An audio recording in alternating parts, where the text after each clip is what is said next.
I've been asked quite a few times how I, as a black man, can be a Republican. And to be honest with y'all, if this was pre 2016, 2017, I would have asked the same damn thing to any black person who, I guess, affiliated themselves with the Republican Party or the conservative movement, whatever it was, simply because I did not know what that actually meant, right?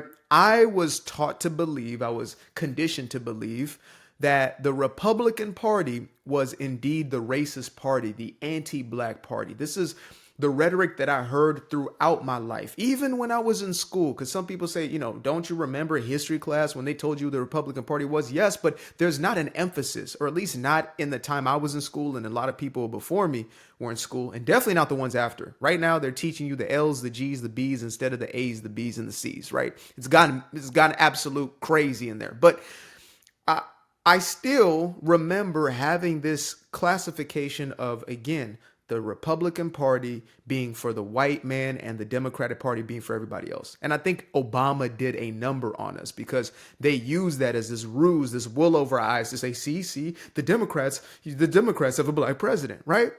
So here's the thing, and I'm gonna break it down with simple history. We don't have to get into the damn nitty of the gritty.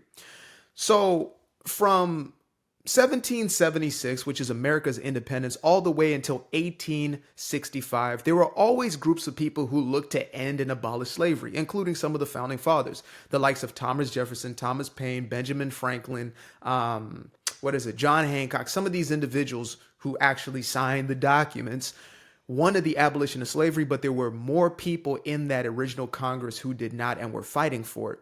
So later, the ones who were fighting to keep slavery intact would be known as the so-called Democratic Party, which is very ironic, mind you. Well, it becomes a little less ironic when you think that America is actually a republic and not necessarily a democracy, right? Democracy says the mob rules. So if you just have the numbers, then that's all that matters. A republic means that you have representation that pushes forward your legislation, and there's checks and balances in the entire system. But I digress. So in 1854, there is the formation of what is known as the Republican Party. It actually started in a very small little building, right? Or a small little wood cabin looking thing. And that was the entirety of the Republican Party. The Republican Party ends up appointing the first Republican president, known as Abraham Lincoln, a man who then became basically the face of the Emancipation Proclamation, right? Ending and abolishing slavery in these United States. Now, mind you, besides different movements that were going on in England, slavery had never been eradicated completely from an entire nation, at least not one which was, I guess, seen as a superpower in any respect. Like you might have different tribes and things of that nature within Africa or Asia or even Europe who broke apart their little slave trades or whatever it is that was going on, because slavery, surprise, surprise, was not invented in like the 15 or 1600s by white people, right? Slavery has been there since antiquity, since damn near the beginning of time. Almost every group of people has engaged in slave trade, and I don't believe any of it is good. I don't believe it. I believe all slavery is a stain in our history, right? So you have the movement within the United States, the secession of multiple states who broke apart to become, what is really the Democratic states, ironically enough, at the time at least. The Democratic Party, the Republican Party, those who wanted to keep slavery, those who wanted to abolish slavery. So the Republicans want to abolish, Democrats want to end. Mind you, these are white people fighting white people. I oftentimes have to remind people to say, we make everything so much about race, not understanding that these are white folks fighting each other on the basis of these ideas, on the basis of, certain ways of living and being, on the basis of a certain value system, one which became America and the other which stayed as Britain or the UK or whatever you want to call it. So we get to a point where the Republican Party, partnered with many current slaves, fight to abolish slavery. In 1865, the Emancipation Proclamation is signed, right? The 13th Amendment, then there is a signing of the 14th and the 15th Amendment, which is also allowing voting rights to these ex-slaves. However, in comes 1870. Obviously, we have the execution of President Lincoln. Then we have a new president who comes in, Johnson, and he basically tries to do all he can to bring slavery back in some form, right? He can't abolish what is now in the Constitution, but what he can do is create new legislation. So he creates what is known as the Jim Crow laws in 1870. So Jim Crow laws, which then last for another 100 years, are pushed by the Democratic Party. This is the real life history, folks. This isn't, pieced together. This is just what it is. Even if you go back to your history classes, you'll remember this. It's just, again, there was not an emphasis when I was in school on these facts. We just kind of brushed over that, and then we got to like specific individuals. Here's JFK and blah, blah, blah, Martin Luther King, etc. But, oh yeah, by the way, the ones who were fighting to keep slavery, the ones who fought for segregation, the ones who then formed an internalized white supremacist hate group known as the K, and the K, was the Democratic Party. Now, there is this story of how there was a switch of the parties. And it's only been, I think it's like a newer myth that is being used to discredit the Republican Party, as well as to clean up the reputation of what the Democratic Party actually is. And if you look at it in real time, you think to yourself, well, it looks like the Democrats are more supportive of people of color, black people, etc. They're more accepting. The reality is they are simply pandering. That's all they've done ever since the turn of the damn century, right? Or the turn of the tide in 1965, when there was a majority House and Senate that were Republican that pushed through the Civil Rights Act. Because folks love to give the credit to Lyndon Baines Johnson. Like, this man signed an executive order, to end Jim Crow, which was his own party's legislation. His own party, which had still refused to appoint their first black senator, their first female senator, their first Hispanic senator, when the Republican Party had been doing that for a century already. As soon as black folk could vote, they got a black man as a senator in the 1800s. All the way down into 1965, it was Republicans who were open enough to appoint black leadership.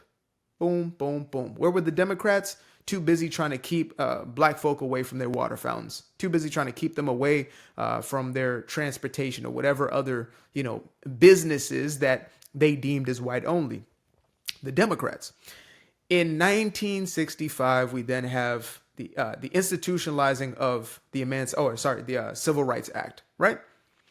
Which was forced upon Lyndon Baines Johnson because there was a majority House and a majority Senate Republicans.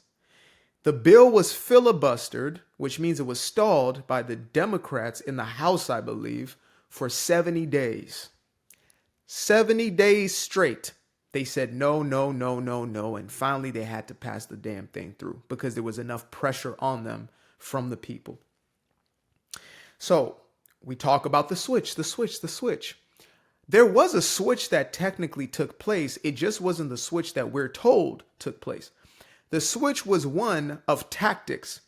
So the Democrats had to accept that, okay, black people are now a part of the fold. They're a large demographic, so their voter base matters. We have to essentially get them to galvanize behind us. So Lyndon Baines Johnson then decides to sign a multitude of executive orders as far as welfare reform, as far as the education system, food programs, food vouchers, EBT, and things of that nature, or would later become food stamps, etc. He created these welfare and social reforms, Section 8 housing, etc. He created these as an incentive to get black folks to essentially see the Democratic Party as a party that cares for them. Even knowing that all it was going to do was create government dependency, which is what you're looking for if all you care about is total power, right? We see that to this day, the pandering. They sell you on free stuff in order for them to keep you. That's what's been happening with the immigration crisis, right? Or the migration crisis, the illegal migrants that have been coming into this country. They are trying to create a new voter base. That's why places like California, where I've lived for 17, 18 years now, they have gotten rid, as of this year, you no longer have to ask for voter ID in order for somebody to vote. Why would you have that? Why is it that all of the cities or the states that do not require voter IDs are all the ones where the Democratic Party won the last election? Interesting, right? I guess it's just a coincidence. So hopefully this is starting to create a picture for you as far as when I started to do my own due diligence to actually get into the history, as opposed to going off of opinions or even just past belief systems, it would make sense why I would then start looking at the Republican Party much differently. When you start to know that MLK was a registered Republican. Now, of course, he became an independent after the fact, but nevertheless, throughout his life, he had always had conservative values. He viewed himself as a conservative, as a Baptist pastor. Say what you will about the man's history, but that was his stance, right?